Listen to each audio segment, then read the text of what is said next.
What is going on, everybody? It is Alex coming back at you with another video. And today, of course, it is time. I promised you guys it's been long overdue. 2022 offseason plus mock draft for the Philadelphia Eagles. The kickoff to what I'm hoping for is an outstanding series. So if you guys have your own favorite team, just wanted to click on an offseason rebuild, let me know what your team is down in the comment section. Feel free to stay around. I'd like to talk to you guys, so go down in the description. You got the comment section there. You got Twitter, Discord, Instagram, all that great shit. DM me there, talk to me. I'm always willing. I like to talk to you guys because also you're the Super Eagles fans. I have my best buddy as one, so trust me, he's been chewing my ear off all the time. But let's have some fun here, getting a little bit of a spoiler of what's happened in the mock draft because I did that already. So you guys are going to see that at the end of this video. It's going to be very fun. I'll leave the timestamp in there in case you guys just want to skip through the normal part of the video. But of course, feel free to like, comment, subscribe. You know what to do. Let's kick it off by talking about these off-season departures. So for our team, we got some key free agents. That's going to be Jason Kelce, Anthony Harris, Derek Barnett, Steven Nelson, Rodney McLeod. Now, I know some people are going to say Steven Nelson he's not a key offseason departure. We're talking about the idea of a corner number 2, okay? So that's where we're going to be at right now. That is something that is a big position to fill. Obviously, we're hoping that Howie Roseman is going to fill that position. However, given the history of the Philadelphia Eagles draft history, as well as just their overall team history, it's going to be later round picks as well, like later as in day 3, late day 2, as well as free agency. That's usually where the big hitters are on that secondary side. So definitely keep your eyes out for that. It's been pretty consistent. Obviously, I think that the safety position needs to be addressed as well. But spoiler alert, we get that done. And the mock draft is going to be based on what Howie Roseman would do. Of course, I'm going to put my flair into it because I'm not Howie Roseman, so I'm not going to bullshit picks. But of course, when you know a certain key rhythm, like not drafting a linebacker in the first round since '85, you usually factor that in. So yeah, this is where obviously you see the positions there. You guys know the positions. So this signed category is basically saying, do I think they will be re-signed or should they be re-signed? Jason Kelce, absolutely. If he's going to be going anywhere, it's either retirement or else it's going to be Philadelphia. If he goes anywhere else, that's going to be really awkward and it's going to be a travesty to both Kelce as well as to the Philadelphia Eagles. I think they bring him back on a 1-year, $10 million contract. Feel free to rip me for those. Honestly, again, those are kind of just out there for fun. It's not supposed to be something that's extremely arbitrary or something that's supposed to be super precise. It's fun. So again, nothing too serious with that. Anthony Harris, he kind of underperformed compared to, like, obviously he was ranked the number 1 safety according to PFF for a year or two. So definitely not the $5 million offseason acquisition that he's supposed to be. I don't think he resigns. So I think that he's going to want to go somewhere where he makes more of an impact, or obviously a place where he's going to make a little bit more money.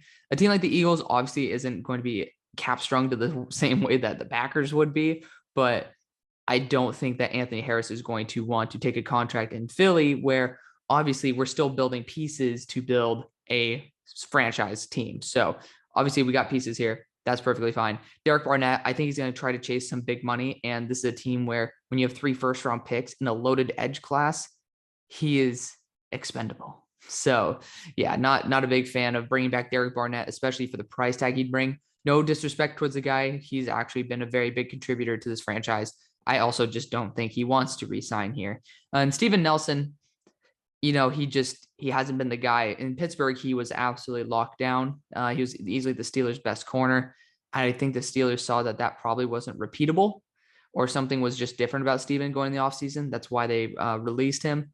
Philadelphia capitalized, but he didn't really perform to the level he's supposed to all season long. Rodney McLeod getting up there in age a little bit, but still an amazing veteran. You still have guys like Kayvon Willis, who's going to be growing there, along with a potential safety in the draft.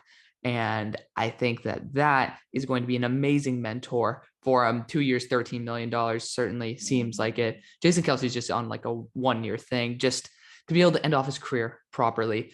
So these are some targets. I actually first made this video. I'm actually remaking the video with factoring all these in as actual guys that we've gotten. But I think that's kind of dumb to say that, hey, I'm just not going to draft wide receiver at all because we got Juju Smith-Schuster.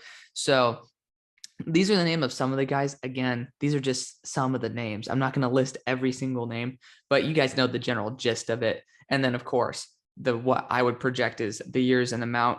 Again, I could be extremely, extremely wrong. Juju Smith-Schuster, though, I think that if he ends up wanting to leave, we've already offered him a contract. I think 3 years, 24 was the contract. He hasn't proven anything special so far. I still think he'd be a very good piece. He's exactly what you'd be looking for, actually, more of a big wide receiver, take away those bigger corners away from Devontae Smith so he can continue just dicing up dudes with his separation skills. And of course, you could still get somebody who's more of a gadget weapon. Of course, Quez Watkins, all respect to that guy. That guy's a freaking G. I loved Quez, so good for him. He deserves a lot more hype. No, is he a wide receiver too? Absolutely not. But when you use him as a wide receiver 3, this guy deserves some respect. So I know you guys want it. You guys want to put some respect on his name. I'm going to do it for you. Next is Xavier Rhodes. Obviously, he performed really well under Gannon's defense there in Indianapolis. Again, if I am slipping up about something like that, which I'm like 98% sure I'm right, please feel free to correct me. I'm totally willing to take criticism because, again, you guys are the super fans, and I'm trying to learn as much as possible, and you guys helping me with that. Big plus. Sidney Jones, I think, again, we drafted this guy, but he's up for free agency. He's a guy who could be a really good boundary corner. Just, again, he has enough youth on his side to have that upside. You know, he came in, the whole entire reason we were able to draft him, I remember this was one of the first drafts I ever watched. The only reason the Eagles were able to get him is because of some freak injury. I don't know if that was an ACL tear or something, but Sidney Jones has been good enough for the Seattle Seahawks. And I think that bringing him back would be a good start because, again, now he's not going to have to be the man there. He's going to be next to Darius Slay. He has enough veteran seasoning to him. It's a good idea to bring him back for just around under $8 million a year. Is that a little bit underpaid? Possibly. And again, that's what I'm saying. Those are for fun. Don't rip me on those, and just feel free to correct them, but don't rip me on them. Kamoko Toure, another guy, again, Indianapolis. He's going to be up for a contract. I think he's a very steady, good backup. I really do. And for a team that's looking to grow a rookie, having some good rotational depth in there to also push them to make sure that they're playing at their best is something that's very good. John Bostic, I just absolutely love him as an inside linebacker. You know, he's not going to give you the best play in the world, but he's super consistent and you know exactly what you're getting. So I'm going to leave it here. We're going to kick right into the draft. So I know that you guys are going to have a good time. Obviously, these guys are not the ones that we've drafted, but without further ado, see you guys out there. Peace. All right, y'all, it is time to get into the mock draft. Let's get it. Let's start it right now. Let's have a good time. So again, I actually originally recorded a video that had official signings where those free agent targets I was talking about are ones that we actually did sign. But instead, I don't think it's safe to assume who we're going to get. But for now, that's the way it's going to be. Just looking at some good targets, and we're going to do a legit mock draft just like we would every single time if I did not have an off-season outlook video. So number 15, let's kick this off because we're going to be doing it a more realistic way. Again, the way that Howie Roseman would do it. So again, if you guys have a problem with it, I know you guys have had an issue with Howie Roseman in the past, but I'm not going to do what I would do one. That's what other videos I'm going to be making are built for. So keep your eyes out on that. But at number 15, well, I think if this is the layout, what Howie Roseman will do is select someone like Tyler Linderbaum. Again, Jason Kelce should be brought back on a 1-year deal, but Brandon Brooks is retired. I think that Driscoll is going to be an excellent guy to be a 6th man of the year type of situation and fill in wherever injuries occur, which, as y'all Eagles fans know, definitely happens all the time. And I think Landon Dickerson could move to center if you want Tyler Linderbaum to guard, or since Landon's doing great as it is, have Tyler Linderbaum go to center and keep Landon Dickerson at guard. He playing the high level play. I think that this is a can't beat prospect. He's my graded number 3 guy. He's like tied to with Aidan Hutchinson in the entire draft, according to just my grades alone. Which of course, I don't go solely off the grades. So other positions I would target here, edge. Like if this were me, I would still go Tyler Linderbaum because I love him. He's a beast. But I'd also look at corner. I would also look heavily at linebacker But there's somebody here in Brian Asamoah, and I guess I'm going to spoil it. He actually bumped up. I tweeted out about Leo Chenal being my number 3 linebacker, which if we don't get Brian Asamoah, that's the case. Brian Asamoah graded out as better than Devin Lloyd. That's not saying he's better than Devin Lloyd, because I think Devin Lloyd is as good as Brian Asamoah in his own right. Each one plays a different role.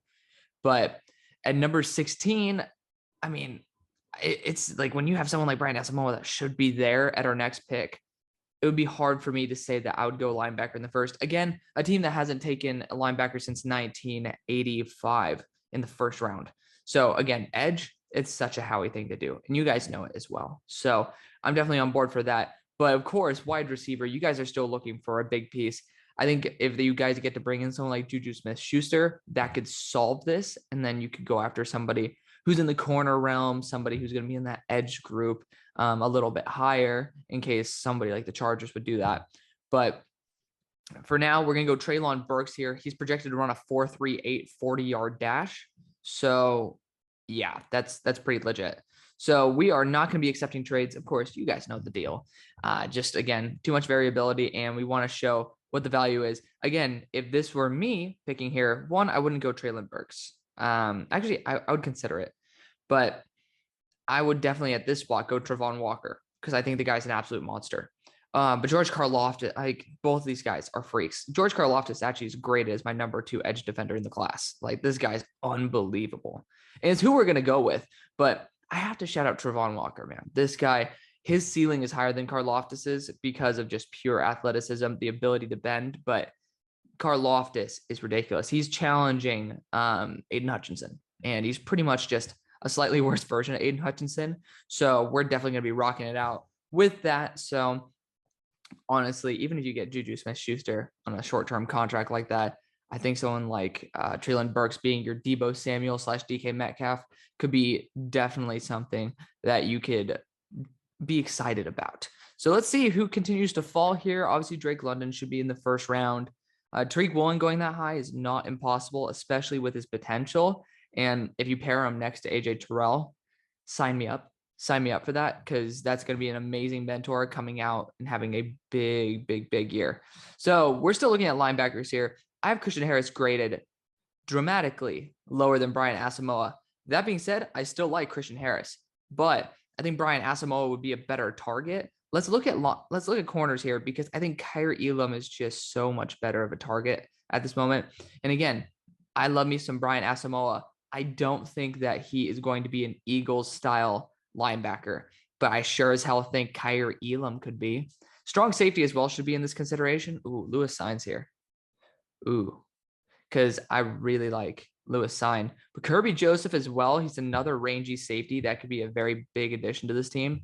He did very well at the Senior Bowl. He actually made my number 1 risers on day 3. So a guy who definitely has a lot of talent. Nick Cross as well. Jalen Petrie needs no introduction. So the question is who to go after. Do you go after Brian Asamoah, graded out as a first-round linebacker? Do you go after Kaiir Elam? Should have been a top 15 pick if he had not just been taking a lax year. Do you go after Lewis Cine? It's not Sign, it's Cine. I know. I always say Sign. But Lewis Cine, who's an absolute beast at the strong safety position. It's really tough, but I think I might have to go Lewis Cine. Again, a real true strong safety. And this team is notorious for 1, drafting corners later, but 2, being able to sign guys out of free agency for a very good amount. Safety, I think that getting someone like Lewis Cine would be just so much more valuable. Again, it kills me. It really does, because I love Kaiir Elam. I do. But again, there are guys down the board. I mean, according to this board, where is Kobe Bryant? You can get Kobe Bryant later on. So we're going to take advantage saying that this is the draft board, because good players do fall. But we are going to go Lewis Cine here out of Georgia. Again, I think that is the best move possible.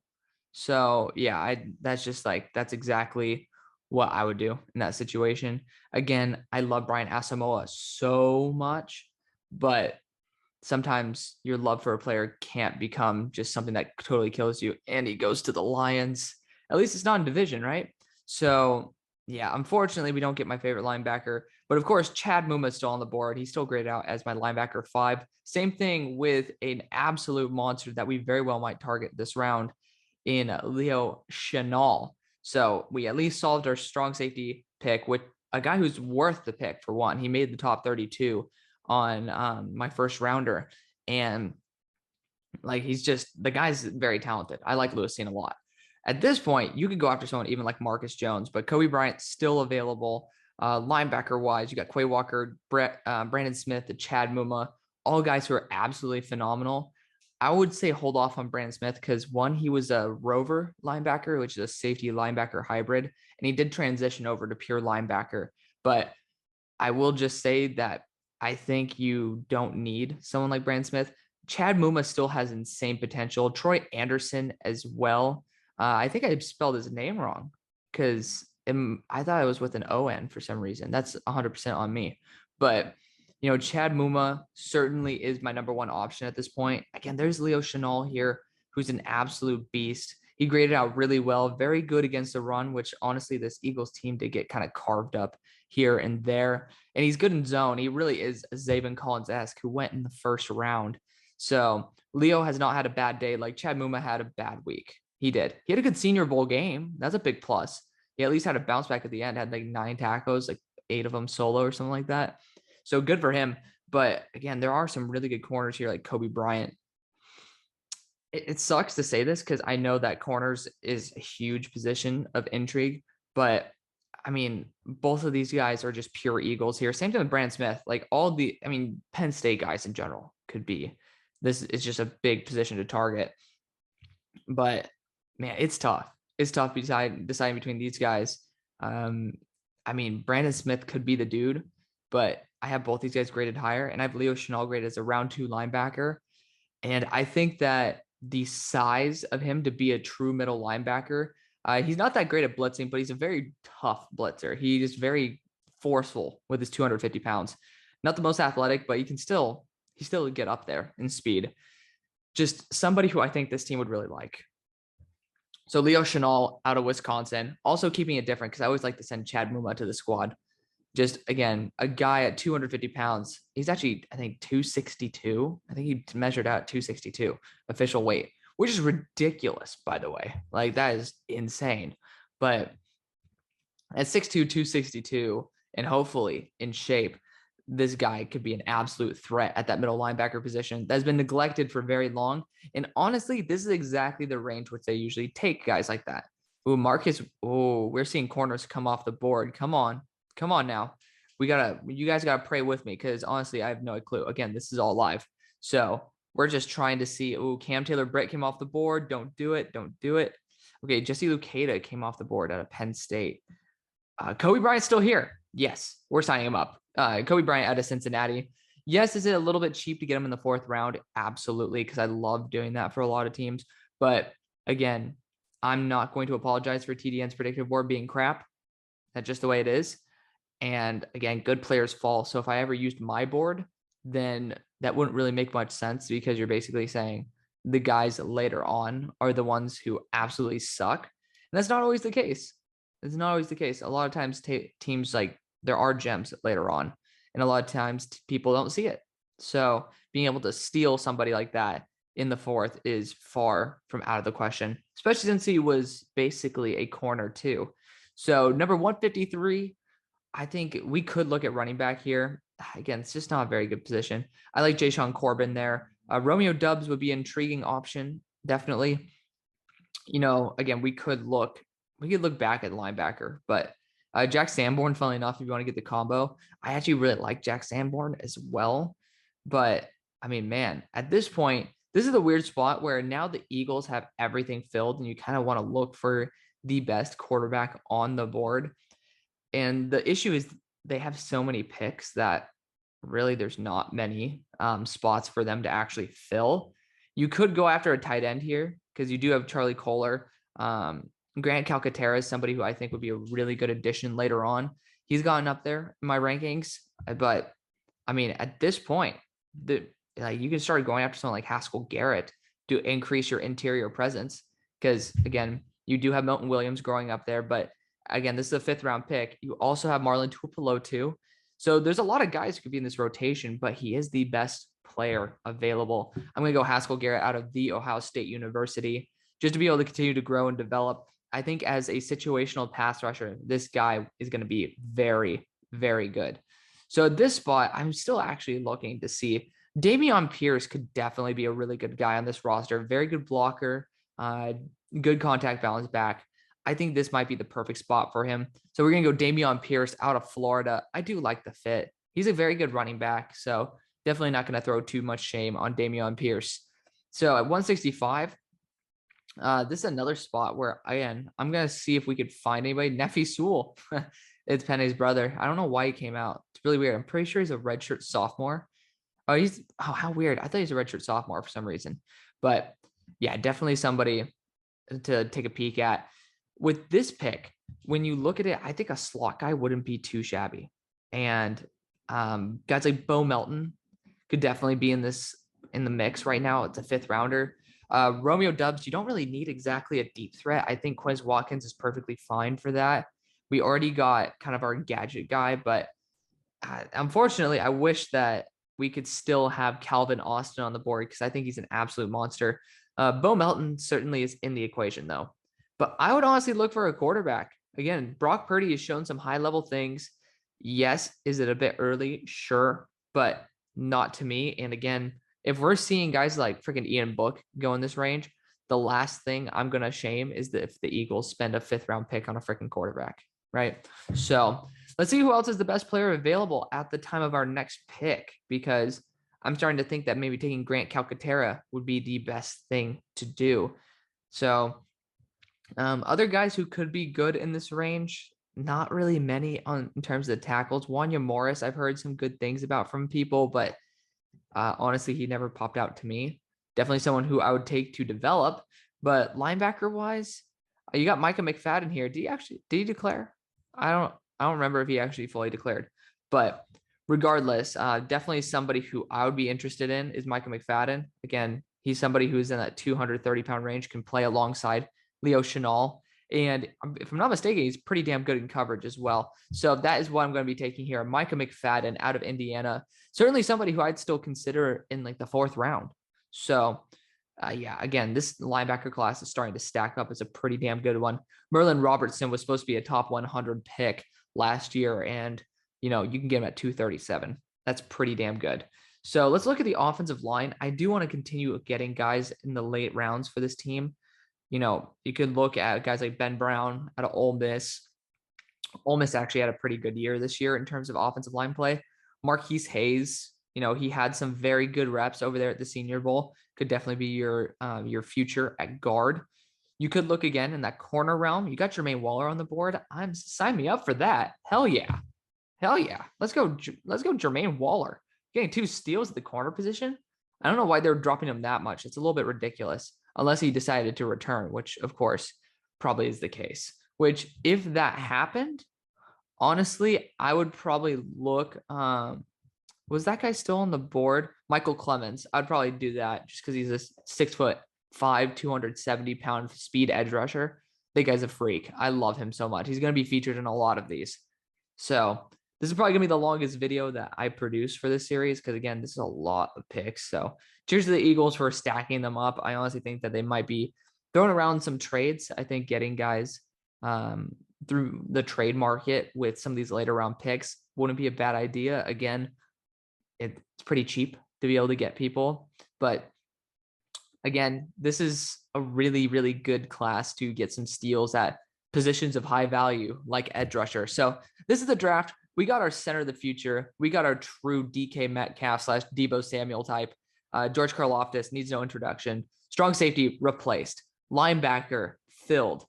Corner 2 replaced and filled perfectly, along with a potential corner 2 in Jermaine Waller. Interior defensive line adding extra depth. Running back adding somebody who could be a big impact in the meantime until next draft where you can get a legit franchise guy. And of course, add in some quarterback competition because why the hell not? That is going to be the video, guys. I hope you guys did enjoy. Thank you guys so much for watching. See you guys on the far side. Peace.